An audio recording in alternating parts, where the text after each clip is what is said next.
So Phil Furneaux is someone that I met first, I think, in 2008 when he came to the physics department.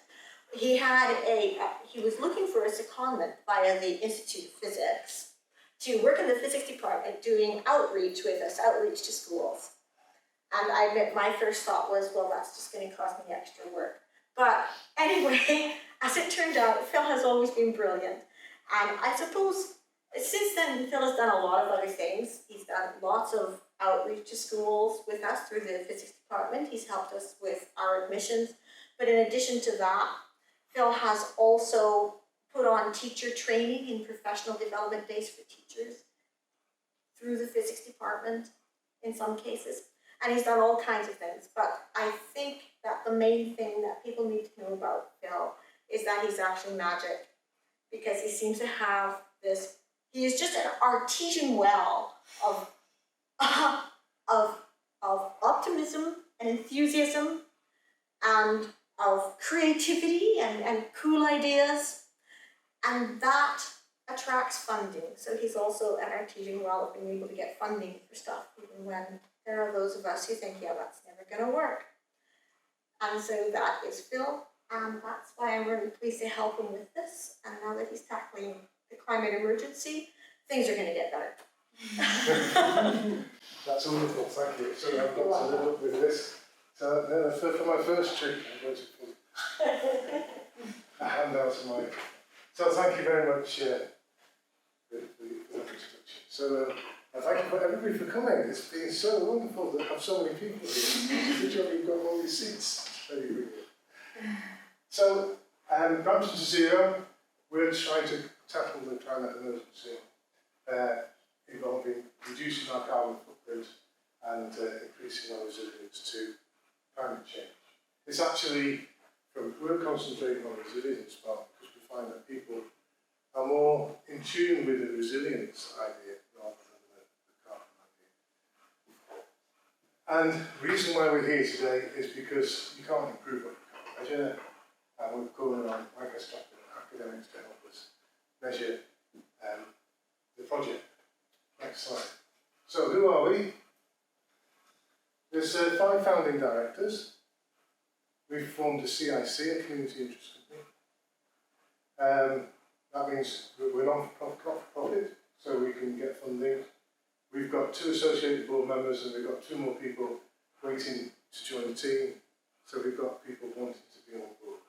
It's shared ownership. We're trying to be a flat structure, rotating chair, but very much we've got a volunteer community, and they are, I hope after this, to show that they're the centre. Everything we do is going to be based around volunteers, and they're going to drive it for us. And these are our collaborators. We've got Lancaster, that's very much central to the whole thing. We are halfway, well not halfway, we're near a car, but we're up there on the Roman wall. If some of you have walked the Roman wall, you've walked past Brampton. We've got a number of projects, even though we've been going for 6 months only, we've got a number of projects. Tea planting, which is dead easy to do. Energy generation, not so easy to do. Community heating schemes, very difficult to do. And this is the biodiversity projects, that's also easy to do. So we've started these off, we're actually doing these, and these are in the pipeline, ready for funding. And you can see, this is a picture of Brampton from the top, lots of roof spaces. When you get going with this, you just see a roof in terms of solar panels. So lots of solar panels. And what are our aims? So we want to get energy from the wind, from the sun. We've already got Octopus will provide us hydrogen when we need it. We're going to try and get a biodigester to provide us with LPG and trees from the Woodland Trust, feeding into this decarbonisation programme that feed into all these good things, cheaper energy bills, EV charging centres, retrofitting funds, but at the end there, the most important thing is working with schools. We're working with both primary school and secondary school. Lulu's going to be talking about that in a minute, but it is very essential to say that the education is fundamental. If we get the next 5 years of school children on board with this, then we've cracked it. because they're going to tell their parents what to do. Next slide, please. So we talked about reducing Brampton's carbon footprint and increasing the community's resilience to climate change, but we have to remind people that we were very much affected by the 2005 floods in Carlisle, where nearly 2,000 homes got flooded. That was a huge impact on Brampton, and Brampton was without electricity for 5 days. So we do know in Brampton what climate change can do. So we're going to be generating and storing renewable energy, providing affordable retrofit. That will be talked about later by Lucy. Heating schemes is a difficult thing. We'll be going to that later on in the programme. Setting up the car club, that's immediate, but we're going to be talking about that next week. Planting trees, we're already doing that. Renaturing Brampton, bring back the hedgehog. I don't know if the hedgehogs are still in Lancaster, but they seem to have disappeared from Brampton. Increasing the carbon sequestration, agricultural processes, especially wetlands, and working with the agricultural industry. So we're doing all this, plus the education thing, which is the most important part of the project. Next slide. And we're giving ourselves 10 years to do this. Volunteers are the most important. We've started off with a few. We've trying to get people to biodiversity, surveying opinion. We need accountants, research discussion, calculating and helping with modelling. Next slide. And we feed in, the volunteers feed in. It's an estimated £44 million that we need for Brampton to do the business. It's a lot of money, and it's not going to come from taxation. And we can have a whole talk on where that money is going to come from. It's very important that we realise that the actual private sector of people are going to have to put the money to invest in their homes. So Brampton community, volunteering, community energy schemes, local biodiversity projects all feed in to get Brampton's aims. We make it happen, but the decisions are made by the volunteers. And here's our volunteers in action. Next slide. And this is a big bank. We've got permission last Friday to plant on here. We've got 500,000 trees going on there. The biodiversity is beautiful. There's so much variety. And this little plot of land here, we're in communication with the landowner, and we're hoping we'll be able to use this for a community forest, which will be able to be used by the primary school and this estate here. They'll plant them trees and they will tend their trees, and what a wonderful way of introducing people to looking after their environment. And then this sucks people in to the bigger picture of energy, changing your work schemes, changing your life, and such like. Next slide. So what do we want from today? We would like to give you an understanding of the project. We want you to understand that our motivator is totally as a budget stick. There's no money. None of the directors make any money from this. We're giving up our time for free. All the volunteers are giving up their time for free. The motivation is totally to get a community which is good to that carbon zero. What we want from them, Lancaster academics, well, you're going to find that out. So I want to introduce Beth Ann. She's a natural science graduate, intern from Lancaster on the Eco 1 Northwest project. She's going to talk about the community energy scheme. Then I think Lucy's coming next. Lucy is a Leeds environmental scientist graduate, and she's our work experience, our research officer. She's going to talk about retrofit and some market research we're doing, especially in agriculture. We're going around the farmers. And then Lulu Guinness, who's a founding director with me, she'll talk about education and biodiversity. So I'm going to leave you now to Betha. Thank you. So as Phil said, I'm doing an internship with Brampton B2Z. So I'm hopefully graduating in July in natural sciences, but that's with a focus on mechanical engineering. So I'm probably more focused on like the energy scheme side of things, as opposed to kind of the agriculture and biodiversity, although I'm going to volunteer for it because it looks really interesting. So with the energy scheme, effectively, this is like a little flow diagram of what we've got kind of planned. And the idea is to kind of install the solar PV panels on commercial buildings, community buildings, and hopefully schools in the area as well. Kind of have a centralised battery storage for this, and then control that by smart systems. So, you know, kind of looking at like peak demand, storing the energy during like lower demand, like such as at night time.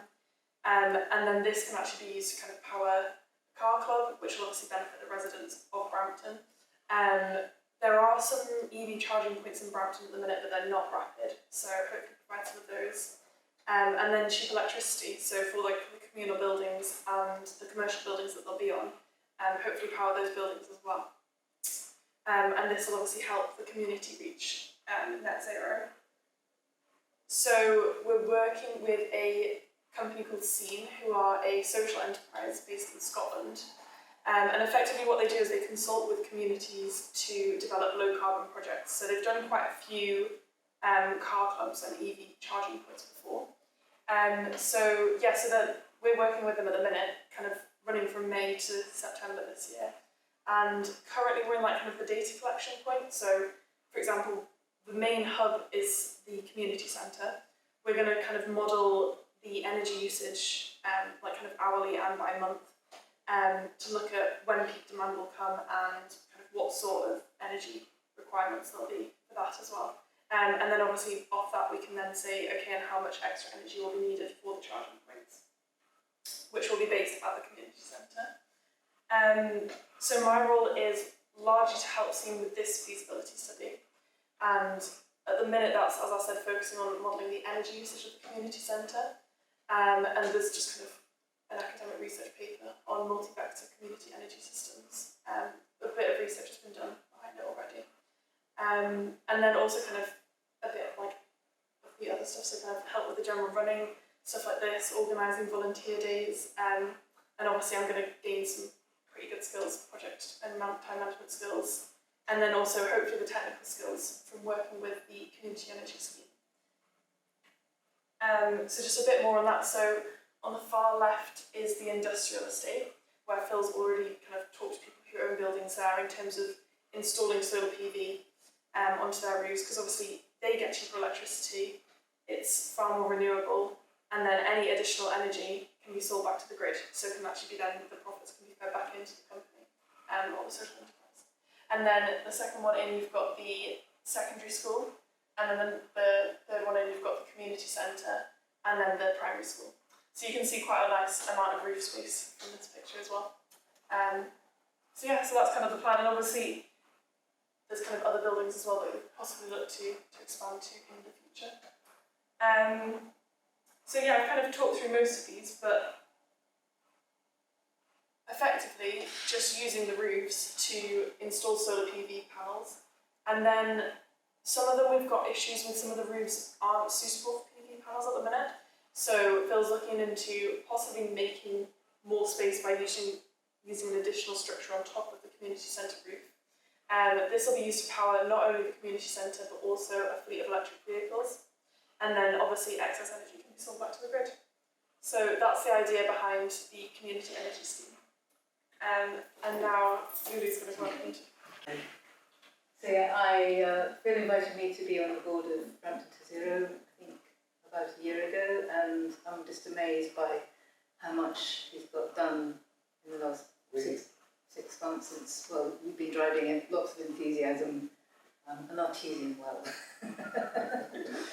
So over the last couple of years, I've been working with the local primary school on a project called the Children's Forest, which is something I believe really passionately about. It's sort of come out of the forest school movement, and just to give you a rough overview, it's not just getting the kids out to plant trees. It's a 4-stage project where the children, first of all, they come and they experience the woodland, and they there's lots of educational games in that. That's the first stage. The second stage is a kind of creative stage where the children are invited to paint or write poetry or both. which is very much about setting their imaginations into the future in a really hopeful way. And then the third stage is the planting of the trees. And actually just backtracking, I had a meeting with a new head, and she was saying that hope is something that's actually part of the primary school curriculum, actually bringing hope into education for children, because the future is kind of dark for them at the moment. Third stage is the planting. I've got a photograph of that, which will say self-explanatory. And then the fourth stage, which is in a way the most important thing. Yes, it's easy to plant trees, but the whole thing is that we really need to be in this, changing our linear thinking into circular thinking. So bringing the children back in the summer to maintain and tend the trees and to develop a relationship with the trees is as important as, the first three stages in putting the trees in the ground. So that's a project that we'd hope to bring into Brampton Primary, which we're in conversation with, and it's ongoing. For me, I own 80 acres, so I've set aside 10 acres for Lancaster Primary to plant every year for the next 10 years, so that they really develop an ongoing relationship with the trees that they've planted. So yeah, we're talking with Brampton and Lancaster primaries, and then we're also involved with secondary school. William Howard feels involved in the sustainability week that's coming up at the end of July. So next slide. So here we've got the primary, I think this is years 5 and 6. So this bucket has soil from the existing woodland, which contains all the mycorrhiza that will really help to develop a healthy root system. They work in pairs, so they're collaborating. They're learning about wind direction, so when we put the post in, it has to be on the local where the wind comes from. And then we're also using sheep wool from the local farmer as mulch, and then when that breaks down, that obviously feeds us as well. So there's lots and lots of educational things that are kind of not a side effect, they're the main thing, but mostly the kids are just having a great time, and feedback was like the best day ever, and kids really, really love it. It's just great to work with them. Next slide, please. And education and biodiversity go hand in hand. This is the first tending last summer. They came as their end of year. The school leaders came as their end of year day out, rather than getting a limo and going. I don't know where they're going in most kids these days. I have no idea. The kids came up. They did a day's tending, weeding, and beating up, which is looking for the dead trees. And then biodiversity. So ideally, we would get them involved in doing biodiversity surveys that would feed back into the northwest, whatever pool of information basically. So yeah, this is such a lovely site. Next slide, please. So we're actually in the process of putting in a funding application. The idea is to train our own forest school teacher who would be going into Brampton Primary and Lancaster Primary once a week to work with the kids, bringing them outside, doing all the outdoor activities in that piece of woodland near the school. And then also to train 4 forest school facilitators so we can take the forest school project into other local primary schools. I think there are 5 primary schools in the Brampton area. And then the funding is also to include a Green and Wild Kids Club in Brampton, so that would be a place in an existing kind of eco shop in Brampton where kids could bring in plants or beetles and things to identify and just to create a hub there and carry on collaborating with William Howard. Next slide. Yeah. Biodiversity. So yeah, Phil's already touched on the tree planting. We had a big tree planting day as part of our launch. We had about 30 volunteers, had a great day, the weather was beautiful, planted 300 trees. And it was interesting because part of the area we planted trees was already very biodiverse, and part of it is a new planting, so it'll be interesting to see that biodiversity kind of spreading out as we link up different areas. There's also been tree planting with the local scouts group, so building community connections.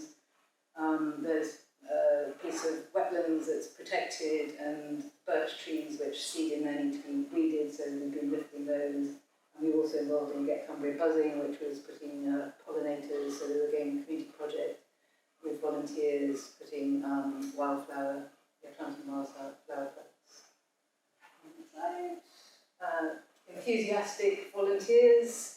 So it's so important to get people involved and, you know, to start the conversation, and there's like nothing better than just getting people working together, getting them outdoors, having a good time, sharing information basically, and then hopefully talking to their friends. Yeah. Well, that was maybe half of the volunteers. So there was also on this launch day, there was a biodiversity walk where people who wanted to went with a wildflower expert and they were looking for wildflowers. So yeah, as Phil said, we've got the Woodland Trust on board to help us plant more trees in the next season, and hopefully that will be like ongoing, and each year we'll be planting actually more and more trees and planting up hedges which are deteriorating. And, oh yeah, Phil's already mentioned that. Community orchard, that's something we'd really love to do. We'd love to graft our own apple trees and get people involved actually in Brampton town, planting apple trees, and, you know, learning what they can do with the produce. And, yeah, last thing, maintenance of attending the ongoing relationship is not enough just to be planting things. We need to be looking after them as well and developing the relationship. I think that's it. Oh yeah, so this is this lovely. So this was the tree planting we did for the launch. Was on this footpath that goes from Newtown to Irvington, and I'm speaking with the head of Irvington School tomorrow about getting the kids involved to do the next stage of planting on the bank on the next site. So yeah, so the idea is that we'll have the kids from the village coming to plant more trees. And the bluebells that are here will obviously still be growing. You know, they're not going to be affected by trees. Bluebells are kind of originally woodland plants anyway, so that shows that there have been trees on this bank before the sheep. That's everything. Thank you very much. Firstly, I'm going to be talking about retrofitting homes. So this is essentially reducing the amount of energy a house needs to go on. And the first part of that is just getting it better insulated, glazing, drafts, and then considering renewable energies after that. So that's essentially what retrofitting home is. The plan starts with, we're going to do a survey to find out more about the housing in Brampton and the surrounding areas. Then we need to train people and work with local contractors to actually carry it out, focus on the community engagement, and then rolling out the retrofit scheme. So the aim of the survey is to find out the current state of rural housing, and it asks about if houses have loft insulation and the thickness of it, wall insulation, glazing, how their houses are fueled, and if they've got any renewable energies. It also inquires into if the residents have any concerns about the rising cost of bills, and if their homes suffer with issues such as mould or damp, because we would help with that as well. And then understand what demand there is for retrofitting and the extent to which people are willing to go. So minimal being just focusing on the insulation, which, as I say, is important because we lose about 20% of our energy through the walls, and then extensive would be more disruptive but better results, and that would include like heat pumps and floor insulation and solar panels and stuff. So yeah, and there was a survey done in 2007, so we can compare some of the results to them just to see if things are moving in a positive way. So what was found out in 2007 was that 64% of homes, so this is specifically in Brampton, had less than the widely recommended amount of insulation, which is 8 inches. A lot. And only 14% of households were using fuels that were renewable, such as wood and electricity or solar panels. Yeah. training stage, we would need to engage the community to see what skills people are interested in learning, such as we need roofers, we need plasterers, we need joiners, there's loads of skills out there. And we need to work with the local contractors to build a team and to train apprentices and hopefully start a link to the secondary school, William Howard, to get apprentices out of school as well, or just let them know it's available. So when it comes to engaging with the community, we would need to select 10 houses. Obviously from the survey we'll hopefully find out the demand and then select 10 houses for a free retrofit, and we would obviously need to fundraise for that and look into the grants that are available. We want to engage with the local university so that we can assess energy performances of buildings and in the general community as well. And then use the team of trainees that we've built to carry out the retrofit. So that'll be a really good way for them to actually get stuck in. And then we'll use these homes to showcase to the community all the benefits of the retrofit to hopefully get more and more enthusiasm going. So post 10 homes, we'll be in communication with the people and see what they think worked well, see what they would alter. That we need to review all the data with help from the university, students as well. So, and then produce a report. And then we want to reach out to the Housing Association, because obviously we want this to be available to low income people as well. This isn't just for people that can afford it. And then help people apply for grants, because it can be quite tricky and complicated. And then, so this hopefully start rolling it out, and this sort of fits with the 10-year plan as well. So this is sort of over 10 years. And then I've also been doing some work with just like communicating with farmers, find out what they're doing. We want to create a bit more of a positive attitude in the agriculture sort of community, because obviously it is viewed as agriculture is very bad. It's one of the biggest producers of carbon, but in terms of local farmers, they are trying, and if we can share with each of them, we want to do a good newsletter, so they all hear about it and maybe they all catch on a bit more and start talking to each other about it too. So I went to a farm that was called Great Eastie. It's quite a small farm and it deals with beef, lamb and dairy. So this is Mike that I met and talked to. So he's new to farming. He bought a farm a year ago, and his son is the one who's managing it. He was too busy, but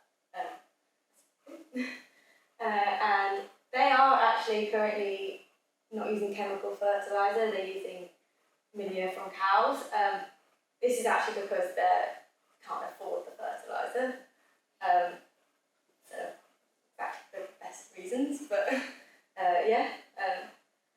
he spoke about his love of all wildlife, so he was really positive, and he wanted to nurture the land back to health because he thought maybe the previous owner hadn't looked after it that well.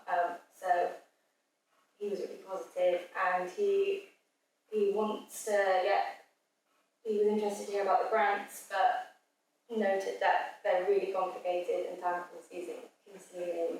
So they often feel like they have to hire someone, but we would help with that, hopefully, as well. So that was good for him. And he said he would be happy and also help with the biodiversity survey of the area, because that's what it says.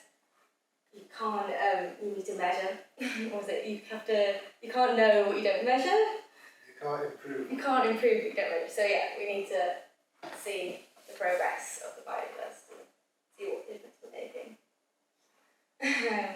So yeah, this is Come Catch Farm, which is primarily a dairy farm. So I met with James, and behind us you can see a view of a lovely patch of trees and a beck. So he planted these 10 years ago with help from Eden Valley Trust. So he'll be getting money from that so that's really good as well. He was a dairy farmer, but he has been turning more to beef and lamb because, again, everything's getting really expensive. So the cost of feed for the cows is a lot, and you need more for dairy cows. So yeah, been struggling there, and but yeah, he wants to plant more trees. But he's currently in a scheme till 2024 with the government, so he's waiting to hear from that. So it is generally very positive, but also they have to consider their income, and they want to get the most. If they're going to not be able to use land as agricultural, they need to know that they're getting the most out of it.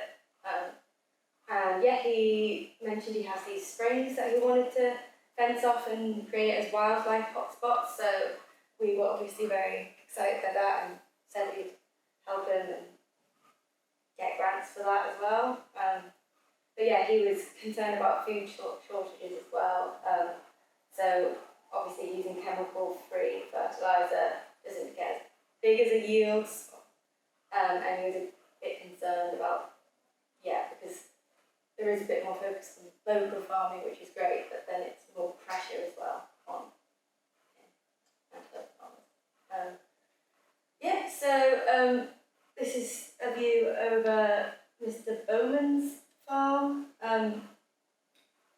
This is like wetland that he's been just keeping as well, like just on his own, through his own initiative.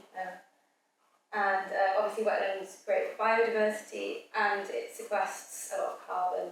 So we really want to do more work with creating more wetlands and preserving them. And this is a view from Seatle Farm, and this land's owned by the Bruff brothers, and they've agreed to have a footpath through the woodlands, which would allow people to enjoy Brampton more. And this, as well, 1 hectare of this land will be used as community woodlands, and this is funded by the Woodland Trust, and we'll use our lovely volunteers to do that.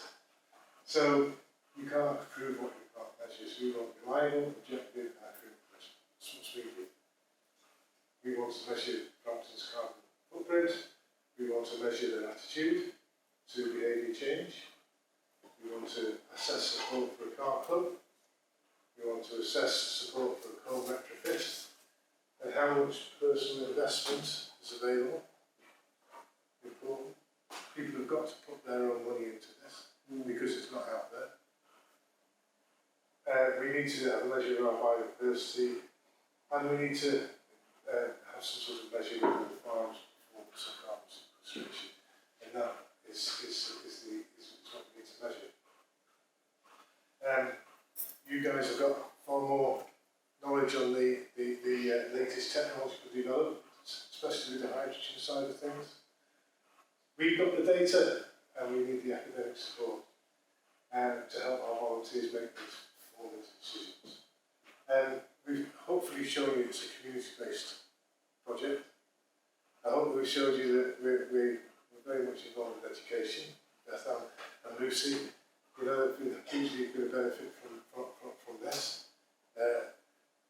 Lancaster students can benefit from this, and the Lancaster academics hopefully can benefit from being at the beginning of research. Next slide. What have we got to offer the university? Well, we've got raw data, we've got involvement with communities, we would like to co-write dummies guide to small communities to go to net zero carbon. We want to find somebody who would do that with us. Because if this works for us, why can't it work somewhere else? It needs to, it has to. We've got to, we can't rely on the government. This government is not going to do anything. And I believe the next government, even as a change of party, it's got so much to do with communities. Small communities can actually do a lot to alleviate a move towards net zero carbon. You could have teaching modules based on the project. There's an example of Ashton Hayes, which is run by Chester University, of group projects.